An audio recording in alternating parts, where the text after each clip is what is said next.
Hi friends, আমি সৌম্যদী মাইতি। আপনারা সবাই দেখছেন আপনাদের প্রিয় Bangla YouTube channel Bangla all in one. আজকে প্রতির মতো আপনাদের অনুরোধের ভিডিও নিয়ে হাজির হয়েছি। আজকের টপিক প্র্যাকটিস সেট নাম্বার 12, নতুন দিগন্ত অনুবাদন সংঘ পার্ট 3, ভারতীয় সাহিত্য, আন্তর্জাতিক সাহিত্য, 30টি বাছাইকৃত কমনযোগ্য এমসিকিউ। এর আগে আমি দুটো পার্ট দিয়েছিলাম। আমি বলেছিলাম মোট 10টা পার্ট দেব আর দুটো প্রশ্ন বেশি দেব। প্রতিটা পার্টে হচ্ছে 30টা করে প্রশ্ন থাকবে। 30 ইন্টু 10 মানে 300টা প্রশ্ন, আর দুটো বেশি 302টা প্রশ্ন। মনে রাখবেন, কিছু বিশেষ দ্রষ্টব্য দেবো যেগুলো 200টা প্রশ্নের সমান। মোট 500টা প্রশ্ন দিয়ে আপনারা পড়েন আর কোনো তথ্য পড়ার দরকার হবে না। এখান থেকে 90% প্রশ্ন আসবে, একদম গ্যারেন্টি। এমএসসি তো এসেছিলো, এবারও আসবে। দেখুন, এর আগে আমি দুটো পার্ট দিয়েছিলাম, সেখানে 30-60টা প্রশ্ন আমি আলোচনা করেছিলাম। সেইগুলো আমার চ্যানেলে খুঁজে পেয়ে যাবেন। আজকে 61 নম্বর দাগ নম্বর থেকে শুরু হবে, মানে পার্ট 3, এসএলএসটি এবং এমএসসি। আলোচক হলাম আমি সৌম্যদী মাইতি। তো আমাদের অনলাইন ক্লাসের শেষ ডেট আছে রাত 10টা পর্যন্ত। যারা জয়েন করতে চান আমার 8768830230 নাম্বারে যোগাযোগ করে নেবেন। কারণ অলরেডি সকালেই ভর্তি হয়ে গেছিলো। আজকে রাত্রি 8:30 থেকে ক্লাস আছে সত্যিক স্যারের ব্যাকরণ ক্লাস। তো হয়তো যখন ভিডিওটা দেখবেন তখন হয়তো ক্লাস শুরু হয়ে যাবে, তাই আজকের ক্লাসটা হয়তো আপনাকে মিস করবেন। যাই হোক, অসুবিধা নেই, 10টার মধ্যে ভর্তি হয়ে যাবেন। ওকে।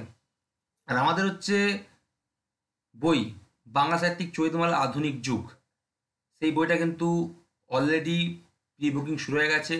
প্রায় 180 কপি 85 কপি প্রি বুকিং হয়ে গেছে এই দুদিনে। তো আমরা মোট ছাপাচ্ছি 500 কপি। এটা হচ্ছে 7ম সংশোধিত সংস্করণ। তো এই বইটা নিয়ে নেবেন। অনেকেই কিন্তু বইটা হাতে পায়নি, তাই অনেক কিন্তু ফোন করছেন। তো বইটা বুকিং শুরু হয়ে গেছে। কলেজ স্ট্রিট থেকে নিলে 528 টাকাতে প্রি বুকিং করতে হবে। পোস্ট অফিস মারফত কুরিয়ার নিলে 528 + 72, মোট 600 টাকাতে প্রি বুকিং করতে হবে। বইটার পেজ সংখ্যা হচ্ছে সম্ভবত 608 বা 612। ঠিক আছে, তো চলুন বেশি দেরি না করে আজকে ভিডিওটি শুরু করি। দেখুন, 61 নম্বর প্রশ্ন, পুরুরবা ও উর্বশীর প্রেম কালিদাসের কোন নাটকের মূল বিষয়? উত্তর হচ্ছে অপশন খ, বিক্রমবর্ষীয়ম। সে দ্রষ্টব্য বা তথ্য আমি দিয়ে রেখেছি যে কালিদাসের 5 অঙ্কের মিলনান্তক নাটক বিক্রমবর্ষীয়ম, এর মধ্যে তৃতীয় অঙ্কে চন্দ্রবংশের রাজা পুরুরবা ও উর্বশীর মিলন হলো। তাদের মিলনের মধ্য দিয়ে এই নাটকের 5ম অঙ্কের পরিসমাপ্তি ঘটে। এই নাটকের কয়েকটি উল্লেখযোগ্য চরিত্র দেখুন: পুরুরবা নায়ক চরিত্র, চন্দ্রবংশের রাজা; উর্বশী নায়িকা চরিত্র, কেশিদানব সুরবিদ্বেষী; দেবরাজেন্দ্র দেবী ঐশিনরী যেটা মৌলিক চরিত্র, তিনি ছিলেন কাশীরাজ পুত্রী; আর চিত্রলেখা, তিনি হচ্ছেন উর্বশীর সখী; আয়ু, তিনি হচ্ছেন পুরুরবা ও উর্বশীর পুত্র। তাহলে কি, পুরুরবা ও উর্বশীর প্রেম কালিদাসের বিক্রমবর্ষীয়ম নাটকের মূল বিষয়। এটি হচ্ছে 5 অঙ্কের মিলনান্তক নাটক। এবার দেখুন, তৃতীয় অঙ্কে চন্দ্রবংশের রাজা পুরুরবা ও উর্বশীর মিলন হয়েছে। তাদের মিলনের মধ্যে দিয়ে এই নাটকের 5ম অঙ্কের পরিসমাপ্তি ঘটে। বাকি চরিত্রগুলো দেখে নেবেন। চরিত্রগুলো খুবই ইম্পর্টেন্ট, কারণ আগেবারে আপনারা জানেন এমএসসি পরীক্ষায় শূদ্রকের মিচ্ছকটিকম নাটক থেকে কিন্তু চরিত্র এসেছিল দুটো। তাই চরিত্রগুলো প্রত্যেকের নাটকের, বিশেষ করে কালিদাসের চরিত্রগুলো দেখে নেবেন। তারপর দেখুন 2 নম্বর প্রশ্ন, গোপীনাথ মহান্তির কোন উপন্যাসের সঙ্গে সত্যেন্দ্র বাদুড়ির ধোড়াইচরিত মানুষ প্রথম চরণ বা প্রথম খণ্ড 1949 ও দ্বিতীয় চরণ বা দ্বিতীয় খণ্ড 1951 উপন্যাসের তুলনা করা হয়? উত্তর হচ্ছে অপশন খ, পর্যা, যার সাল হচ্ছে 1945 খ্রিস্টাব্দ। 3 নম্বর প্রশ্ন, দিল্লির সাহিত্য অকাদেমি থেকে প্রকাশিত গোপীনাথ মহান্তির পরজা, সাল হচ্ছে 1 জানুয়ারি 1945 খ্রিস্টাব্দ বা 1351 বঙ্গাব্দ নামক ওড়িয়া উপন্যাসটি পরজা নামেই ভাষায় কে অনুবাদ করেন? উত্তর হচ্ছে অপশন ঘ, ভারতী নন্দী। 64 নম্বর প্রশ্ন, উইলিয়াম শেক্সপিয়রের দি টেম্পেস্ট রচনাকাল 1611 নামক কমেডি নাটকের প্রথম বাংলা ভাষায় অনুবাদ কে করেন? নলিনী বসন্ত 1868 নামে। তাহলে উইলিয়াম শেক্সপিয়রের দি টেম্পেস্ট এটা কী ধরনের নাটক? কমেডি নাটক। এটির প্রথম অনুবাদ বাংলা ভাষায় কে করেন? নলিনী বসন্ত নামে, তার সাল হচ্ছে 1868। উত্তর হচ্ছে অপশন ক, হেমচন্দ্র বন্দ্যোপাধ্যায়। উইলিয়াম শেক্সপিয়রের বেশিরভাগ নাটকের যে বাংলা ভাষায় কারা অনুবাদ করেন, কী নামে অনুবাদ করেন, এটা কিন্তু মনে রাখবেন। তারপর দেখুন 65 প্রশ্ন, আর্নেস্ট মিলার হেমিংওয়ের প্রথম প্রকাশিত উপন্যাস কোনটি? উত্তর হচ্ছে অপশন ক, খুবই ইম্পর্টেন্ট প্রশ্ন, দ্য সান অলসো রাইজেস, সাল হচ্ছে 1926 খ্রিস্টাব্দ। তথ্য দেখুন তার মানে কার দেখে দিন, আর্নেস্ট মিলার হেমিংওয়ের। আইসবার্গ তত্ত্ব নামে পরিচিত নির্মেদ ও নিরাবেগী লেখনী বিংশ শতাব্দীর কথাসাহিত্যের ভাষাশৈলীতে ব্যাপক প্রভাব ফেলে। অন্যদিকে তার রোমাঞ্চপ্রিয় জীবন ও ভাবমূর্তি পরবর্তী প্রজন্মের কাছে তাকে প্রশংসিত করে তোলে। তাহলে কার তত্ত্বটি আইসবার্গ তত্ত্ব নামে পরিচিত? উত্তর হচ্ছে আর্নেস্ট মিলার হেমিংওয়ে। তারপর দেখুন 66 নম্বর প্রশ্ন, মাত্র 20 বছর বয়সে লেখা কোন কাব্যগ্রন্থ প্রকাশের সঙ্গে সঙ্গে সারা দেশে পাবন নেরুদার সুনাম ছড়িয়ে পড়ে? উত্তর হচ্ছে অপশন খ, যেটা উচ্চারণ করতে পারা মুখের কথা নয়, হ্যাঁ, ভিনতে পোয়েমস দে আমোর ওয়াই উনা ক্যানসিওন ডিসে পেরাডা। এর অনুবাদটা হচ্ছে 20টি প্রেমের কবিতা এবং একটি হতাশার গান। মূল গ্রন্থের প্রকাশকাল হচ্ছে 1924 খ্রিস্টাব্দ। এছাড়া তার যে 3টা কাব্যগ্রন্থ আছে এগুলো পড়ে রাখুন, পরীক্ষায় তো আসতে পারে যে এগুলি কার লেখা কাব্যগ্রন্থ। তো কার লেখা কিন্তু বহু পরীক্ষায় আসে, এমএসসিতেও এসেছিল, তাই দেখে নেবেন। তাহলে দেখুন ক্রিপাসকুলারিও, যার বাংলা অনুবাদ হচ্ছে গোধূলির সময়, মূল গ্রন্থের প্রকাশকাল 1923 খ্রিস্টাব্দ। এটি হচ্ছে পাবলো নেরুদার লেখা কাব্যগ্রন্থ। আবার দেখুন তেন্তাতিভা দেল হোমব্রে ইনফিনিতো, যার বাংলা অনুবাদ অসীম মানুষের বাজিয়ে দেখা, মূল গ্রন্থের প্রকাশকাল হচ্ছে 1926 খ্রিস্টাব্দ। এটি হচ্ছে পাবলো নেরুদার লেখা কাব্যগ্রন্থ। আবার দেখুন এল হোন্দেরো এন তুসিয়াস্তা, এর বাংলা অনুবাদ হচ্ছে অতি উদ্যমী পুরুষ, মূল গ্রন্থের প্রকাশকাল 1933 খ্রিস্টাব্দ। এটি হচ্ছে পাবলো নেরুদার লেখা কাব্যগ্রন্থ। এবার বারবার বলছি, হয়তো এখান থেকে একটা তো উত্তর অপশন খ, এখান থেকে বাকি 3টা হয়তো পড়ে গেলে এটি কার লেখা কাব্যগ্রন্থ, তো সেটাও কিন্তু আমার কমন হিসেবে ধরবো, কারণ এটা তো আর প্রত্যেকটা যদি বলি যে কার লেখা কাব্যগ্রন্থ, তাহলে কোনোদিন হচ্ছে 300টা প্রশ্নের মধ্যে বা 500টা প্রশ্নের কমন আসবে না। তো এই কার লেখা কাব্যগ্রন্থগুলো যেগুলো এক্সট্রা আছে সেইগুলো পড়ে রাখবেন, কারণ পরীক্ষায় আসতেই পারে এটি কার লেখা কাব্যগ্রন্থ। বাকি 3টা অপশন দেখে রাখবেন যে এইগুলো পাবলো নেরুদার লেখা কাব্যগ্রন্থ, সেগুলো মনে রাখবেন। তথ্য দেখুন বা বিশেষ দ্রষ্টব্য দেখুন, তার প্রকৃত নাম রিকার্দো এলিয়েসে নেপতালি রেইয়েস বাসোয়ালতো বা রিকার্দো এলিয়েসার নেপতালি রেইয়েস বাসোয়াল্টো। পাবলো নেরুদার ছদ্মনামে তিনি লিখেছেন। তাহলে পাবলো নেরুদাই হচ্ছে তার ছদ্মনাম, মনে রাখবেন। হ্যাঁ, পাবলো নেরুদাই হচ্ছে তার ছদ্মনাম। তারপর দেখুন 67 নম্বর প্রশ্ন, সংস্কৃত কাব্যশাস্ত্র অনুসারে মহাকবি কালিদাসের মেঘদূতম কাব্যটি কী ধরনের কাব্য? খুবই ইম্পর্টেন্ট প্রশ্ন। উত্তর হচ্ছে অপশন ক, সন্দেশ কাব্য। 68 নম্বর প্রশ্ন, কোন সাহিত্যিককে পিতৃদত্ত নাম ধনপদ রায় শ্রীবাস্তব এবং ছদ্মনাম নবাব রায়? উত্তর হচ্ছে অপশন ক, মুন্সী প্রেমচন্দ্রের পিতৃদত্ত নাম ধনপদ রায় শ্রীবাস্তব এবং ছদ্মনাম হলো নবাব রায়। তথ্য বা বিশেষ দ্রষ্টব্য দেখুন, যদিও নবাব রায় নামটি তার কাকা দিয়েছিলেন, জামানা পত্রিকার সম্পাদক বন্ধু নারায়ণ নিগমের পরামর্শে তিনি ছদ্মনাম ব্যবহার করেন। তাহলে নবাব রায় নামটি কে দিয়েছিলেন? নবাব রায় নামটি তার কাকা দিয়েছিলেন। আর তাকে ছদ্মনাম ব্যবহার করতে কে বলেন বা পরামর্শ কে দেন? জামানা পত্রিকার সম্পাদক বন্ধু দয়ানারায়ণ নিগম। তারপর দেখুন 69 নম্বর প্রশ্ন, মালায়ালাম কবি সাহিত্যিক আয়াপ্পা পানিকর। তাহলে আয়াপ্পা পানিকর কোন ভাষার কবি সাহিত্যিক ছিলেন? মালায়ালাম ভাষা। দেখুন প্রশ্নের উত্তর লুকিয়ে আছে। 1930 খ্রিস্টাব্দের 12ই সেপ্টেম্বর কোথায় জন্মগ্রহণ করেন? খুবই ইম্পর্টেন্ট প্রশ্ন। উত্তর হচ্ছে অপশন গ কেরালা বললেই হয়, কেরালার তিরুবনন্তপুরমের কোভালামে। 70 নম্বর প্রশ্ন, উইলিয়াম শেক্সপিয়রের সিম্বেলিন রচনাকাল 1610 নামক কমেডি নাটকের প্রথম বাংলা ভাষায় অনুবাদ কে করেন? সুশীলা বীরসিংহ নাটক 1868 নামে। তাহলে সিম্বেলিন কী ধরনের নাটক? কমেডি নাটক। সেই নাটকটিকে নিয়ে প্রথম বাংলা ভাষায় কে অনুবাদ করেন? সুশীল সিংহ নাটক নামে। হচ্ছে অপশন ক সত্যেন্দ্রনাথ ঠাকুর। আমি আগেই বলেছি যার যেগুলো বিখ্যাত বিখ্যাত নাটক আছে তার প্রথম বাংলা ভাষায় অনুবাদ, এগুলো মনে রাখবেন, খুবই ইম্পর্টেন্ট। তারপর দেখুন 71 নম্বর প্রশ্ন, মূল রুশ ভাষা থেকে লিও টলস্টয়ের ওয়ার অ্যান্ড পিস, যার প্রকাশকাল 1869 খ্রিস্টাব্দ, উপন্যাসটির বাংলা ভাষায় সত্যাসত্য প্রথম থেকে ষষ্ঠ খণ্ড 1930 থেকে 1942 নামে কে অনুবাদ করেন? সত্যাসত্য কার লেখা উপন্যাস? এর 6টি খণ্ড আছে, প্রথম খণ্ড 1930, শেষ খণ্ড 1942। এটা কে অনুবাদ করেন? লিও টলস্টয়ের ওয়ার অ্যান্ড পিস 1869 এই উপন্যাসটিকে বাংলা ভাষায়।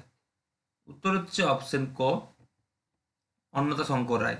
যদি ঘুরে প্রশ্ন আসে সত্যাসত্য উপন্যাসটি কয়টি খণ্ড? 6টি। এই উপন্যাসটি রচনা থেকে অন্নদা শঙ্কর রায়, যেটি হচ্ছে লিও টলস্টয়ের ওয়ার অ্যান্ড পিস উপন্যাসটির বাংলা অনুবাদ। এটা হচ্ছে মূল রুশ ভাষা থেকে তিনি বাংলা ভাষায় অনুবাদ করেন।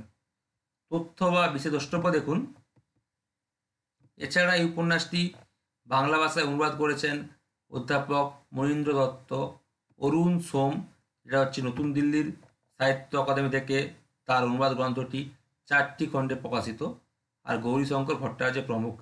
পরীক্ষায় দেয় যে লিও টলস্টয়ের ওয়ার অ্যান্ড পিস উপন্যাসটির বাংলা ভাষাকে অনুবাদ করেন, তাহলে মনে রাখবেন অনন্তশঙ্কর রায়ও হবে, মনীন্দ্র দত্ত হবে, অরুণ সোমও হবে, গৌরীশঙ্কর ভট্টাচার্য হবে। এর মধ্যে অরুণ সোমের লেখা অনুবাদ গ্রন্থটি সাহিত্য অকাদেমি থেকে প্রকাশিত হয় 4টি খণ্ডে, এগুলো মনে রাখবেন।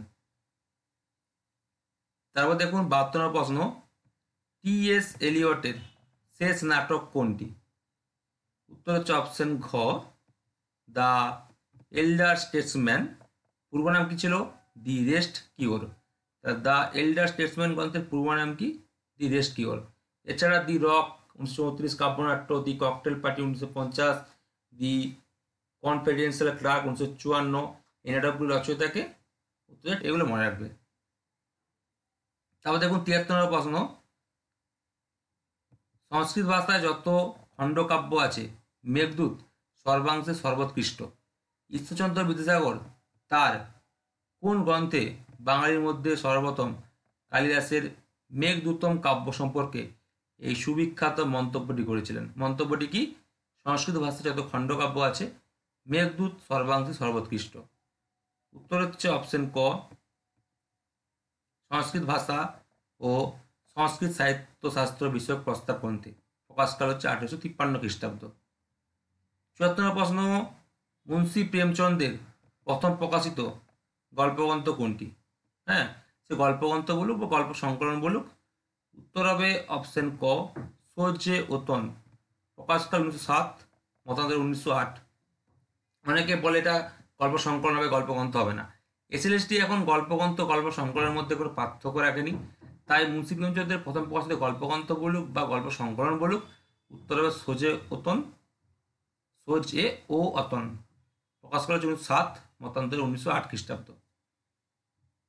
তথ্য দেখুন বা বিশেষ দ্রষ্টব্য দেখুন, এই গল্পগ্রন্থ বা গল্প সংকলন গ্রন্থটি তিনি নবাব রায় ছদ্মনামে রচনা করেন। তাহলে তিনি প্রথম কোন গল্পগ্রন্থটি নবাব রায় ছদ্মনামে রচনা করেন যদি ঘুরিয়ে প্রশ্ন আসে?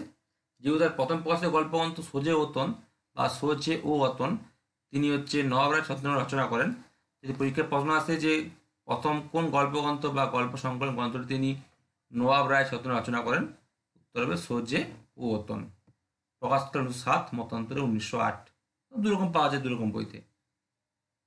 তারপর দেখুন 75 নম্বর প্রশ্ন, বিজয় তেন্ডুলকরের শান্ততা কোর্ট চালু আয়ে 1968 নাটকটি 2016 সালে বাংলা ভাষায় কে অনুবাদ করেন? উত্তর হচ্ছে অপশন ঘ রণবীর সুমেদের সহযোগিতায় শুক্লা বসু সেন। তথ্য বা বেশি দ্রষ্টব্য দেখুন, কিন্তু এই নাটকটি প্রথম বাংলা ভাষায় অনুদিত হয় 1976 খ্রিস্টাব্দে। বিজয় তেন্ডুলকারের শান্ততা কোর্ট চালু হয় নাটকটি বাংলা ভাষায় প্রথম অনুদিত হয় কত খ্রিস্টাব্দে? 1976 খ্রিস্টাব্দে। আর 2016 সালে বাংলা ভাষা অনুবাদ করেন রণবীর সুমেদের সহযোগিতায় শুক্লা বসু সেন। 76 মাইকেল মধুসূদন দত্তের কৃষ্ণকুমারী নাটক সাল হচ্ছে 1861 নামক বাংলা সাহিত্যের প্রথম সার্থক ট্র্যাজেডি নাটকে উইলিয়াম শেক্সপিয়রের ট্র্যাজেডি নাটকের প্রভাব পড়েছে।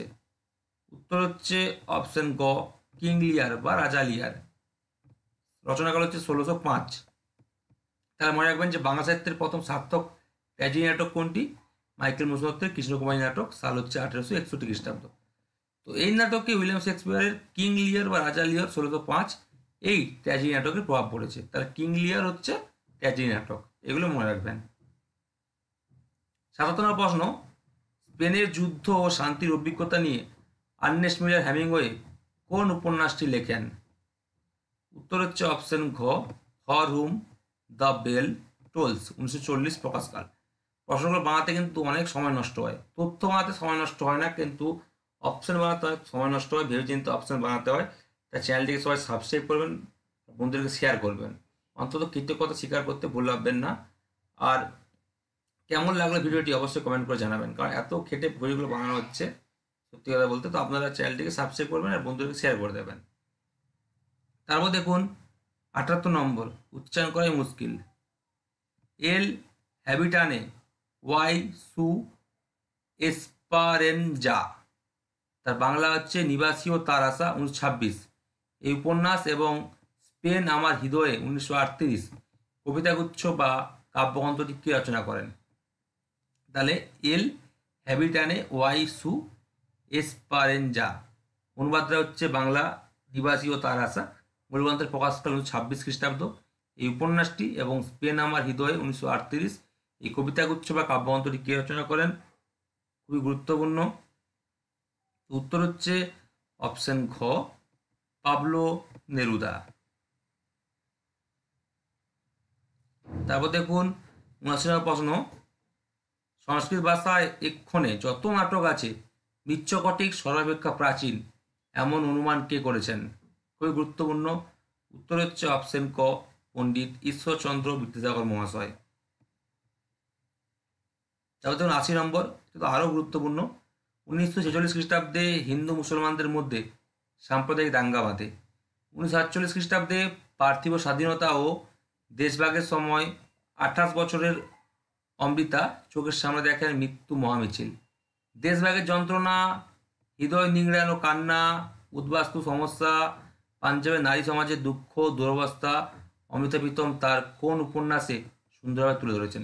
শর্টকাটে বলতে পারি লাস্ট লাইনটা, দেশভাগের যন্ত্রণা, হৃদয় নিংড়ানো কান্না, উদ্বাস্তু সমস্যা, পাঞ্জাবের নারী সমাজের দুঃখ দুরবস্থা অমিতা প্রীতম তার কোন উপন্যাসে সুন্দরভাবে তুলে ধরেছেন? অর্থাৎ কোন উপন্যাসে দেশভাগের যন্ত্রণা, উদ্বাস্তু সমস্যা, হিন্দু মুসলমানদের মধ্যে সাম্প্রদায়িক দাঙ্গা এগুলো ফুটে উঠেছে? উত্তর হচ্ছে অপশন ক, পিঞ্জর। খুবই ইম্পর্টেন্ট, স্টাফদের এখন। প্রকাশকাল হচ্ছে 1950 খ্রিস্টাব্দ।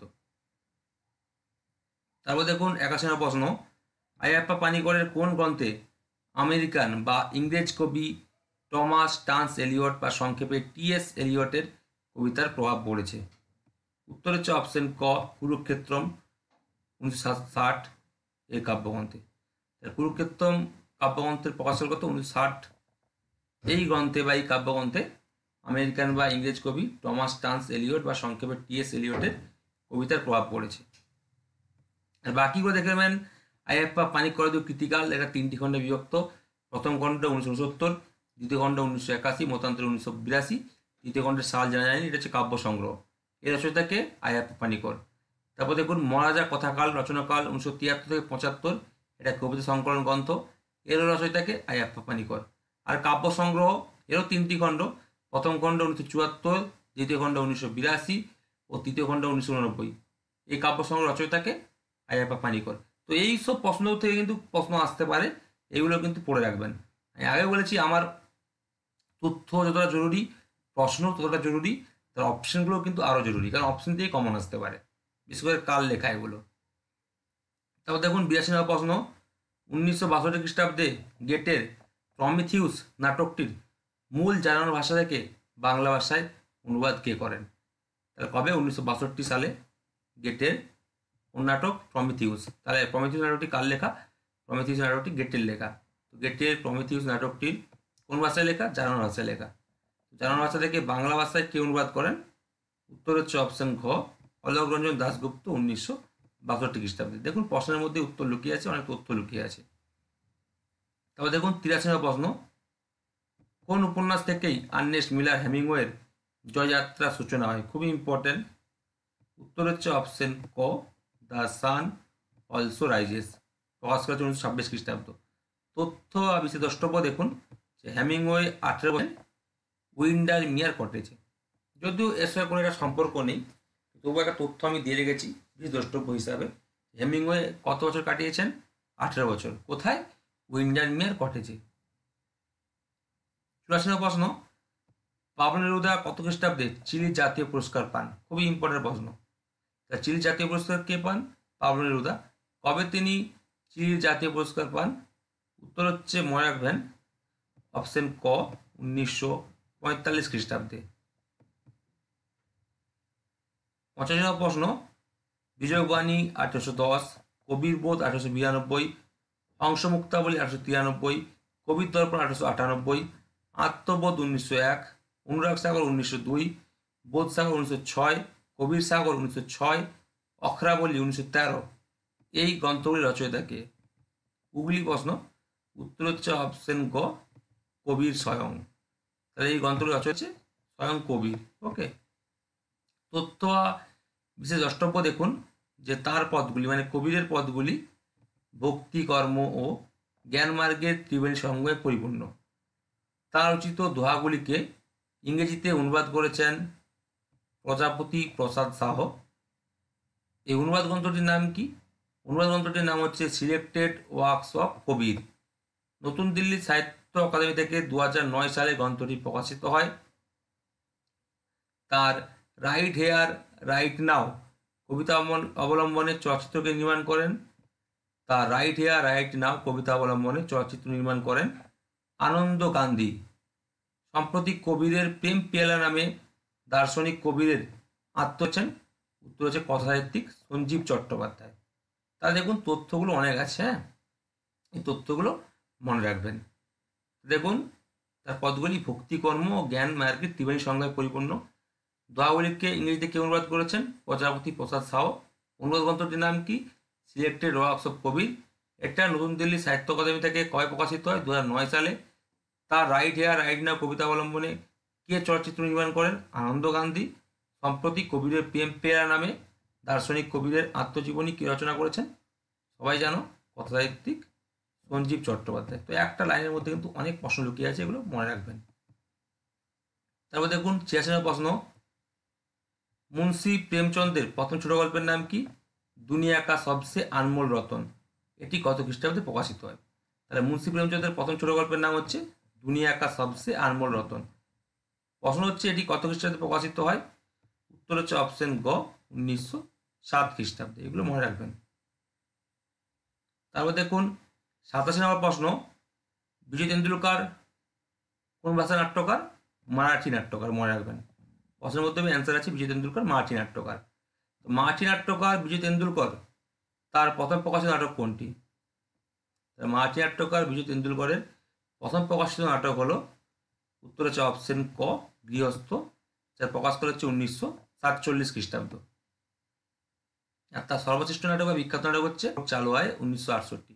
আর শ্রীমন্ত 1956, গিধাড়ে 1971, এগুলো তার বিখ্যাত নাটক। এগুলো মনে রাখবেন। এখান থেকে প্রশ্ন আসতে পারে যে শ্রীমন্ত কার লেখা, গিধাড়ে কার লেখা নাটক? বিজয় তেন্ডুলকরের লেখা। তো গিধাড়ে এখান থেকে কিন্তু একটা প্রশ্ন এসেছিল এমএসসি পরীক্ষায়। তারপর দেখুন 88 নম্বর প্রশ্ন, লিও টলস্টয়ের সর্বশেষ বড় উপন্যাস কোনটি? তথ্য দেখুন এই উপন্যাসটি লিখতে তার সময় লেগেছিল 11 বছর। তো সর্বশেষ বড় উপন্যাস কোনটি? তথ্য দেখুন এই উপন্যাসটি লিখতে তার সময় লেগেছিল 11 বছর। উত্তর হচ্ছে অপশন ঘ, রেজারেকশন। সাল হচ্ছে 1899 খ্রিস্টাব্দ। এটি তার সর্বশেষ বড় উপন্যাস। সময় লেগেছিল কত বছর? 11 বছর। এরকম প্রশ্ন কিন্তু আসতে পারে। তারপর দেখুন 9 নম্বর প্রশ্ন, স্টার দিয়ে রাখুন। আন্তন চেকবের কোন নাটক অবলম্বনে অজিতেশ বন্দ্যোপাধ্যায় তার নানা রঙের দিন নাটকটি রচনা করেন? তাহলে নানা রঙের দিন নাটকটি কার লেখা? অজিতেশ বন্দ্যোপাধ্যায় লেখা। সেটি কার কোন নাটক অবলম্বনে রচিত? সেটি আন্তন চেকবের, উত্তর হচ্ছে অপশন খ, দ্য সোয়ান সং 1888 এই নাটক অবলম্বনে রচিত। এই দ্য সোয়ান সং নাটকটি তার একটি গল্পের নাট্যরূপ। তাহলে আন্তন চেকবের দ্য সোয়ান সং 1888 এই নাটক অবলম্বনে অজিতেশ বন্দ্যোপাধ্যায় তার নানা রঙের দিন নাটকটি রচনা করেন। ঠিক আছে, নানা রঙের দিন কার লেখা? অজিতেশ বন্দ্যোপাধ্যায় লেখা। এবার একটা কথা বলুন, দেখুন এই যে তথ্যগুলো আছে, অন দ্য হাই রোড 1884, হ্যাঁ, বা আই ভান ভো 1888 পূর্ণাঙ্গ নাটক, the tragedian in spite of himself 1889 এটি একটি একাঙ্কিকা বা একাঙ্ক নাটক। এগুলি রচয়িতাকে আন্তন চেকব। ঠিক আছে, তো এরকম ধরনের প্রশ্ন কিন্তু আসতে পারে। অপশানগুলোর যে নামগুলো দিয়েছি সেই নামগুলো পড়বেন। যে লাস্ট প্রশ্ন, তার আগে সবাইকে অনুরোধ চ্যানেলটিকে সাবস্ক্রাইব করবেন, আর ভিডিওটি কেমন লাগলো অবশ্যই কমেন্ট করে জানাবেন। কারণ অনেক তথ্য কিন্তু যেহেতু এমসিকিউ প্রশ্ন, তাই প্র্যাকটিস করাচ্ছি যে কীভাবে পরীক্ষায় প্রশ্ন আসে। এখান থেকে কিন্তু এমএসসি পরীক্ষা 90% কমন এসেছিল, তো এবারেও আসবে। তাই চ্যানেলটিকে সবাই সাবস্ক্রাইব করবেন। ঠিক আছে, আর বন্ধুদেরকে শেয়ার করবেন। লাস্ট প্রশ্ন দেখে নিই, 90 নম্বর। জ্যাজ কবিতা, ইংরেজিতে জ্যাজ পোয়েট্রি, এর বাংলা প্রতিশব্দের নাম কি? চটকদার কবিতা। তাহলে জ্যাজ পোয়েট্রির বাংলা প্রতিশব্দ হলো চটকদার কবিতা। এর অন্যতম প্রবর্তক বা প্রথম দিককার উদ্ভাবক এবং শ্রেষ্ঠ কবি গিয়েছিলেন। তাহলে জ্যাজ কবিতা বা জ্যাজ পোয়েট্রির বাংলা প্রতিশব্দ চটকদার কবিতা। তো এই জ্যাজ পোয়েট্রির অন্যতম প্রবর্তক সেটা বলুক, কি প্রথম দিককার উদ্ভাবক বলুক, বা শ্রেষ্ঠ কবি বলুক, কে ছিলেন? সবাই জানেন, উত্তর হচ্ছে অপশন গ, জেমস মার্সার ল্যাংস্টন হিউজ। তাহলে জ্যাজ কবিতার বাংলা প্রতিশব্দ কোনটা? চটকদার কবিতা, এটা সবাই জানেন, খুব ইম্পর্টেন্ট। এর অন্যতম প্রবর্তক বা প্রথম দিককার উদ্ভাবক বা শ্রেষ্ঠ কবি, যাই বলুক, অন্যতম প্রবর্তক বলুক বা প্রথম দিককার উদ্ভাবক বলুক বা শ্রেষ্ঠ কবি বলুক, জ্যাজ পোয়েট্রি বা জ্যাজ কবিতায় কে ছিলেন? উত্তর হচ্ছে অপশন গ, জেমস মার্সার ল্যাংস্টন হিউজ। ঠিক আছে, তাহলে ল্যাংস্টন হিউজের পুরো নাম কি বা প্রকৃত নাম কি? James মার্সার Langston huge. তো সবাই এই তথ্যগুলো খাতায় লিখে নেবেন, সবাই চ্যানেলকে সাবস্ক্রাইব করবেন, বন্ধুদেরকে শেয়ার করবেন। সবাই ভালো থাকবেন, ধন্যবাদ, শুভরাত্রি।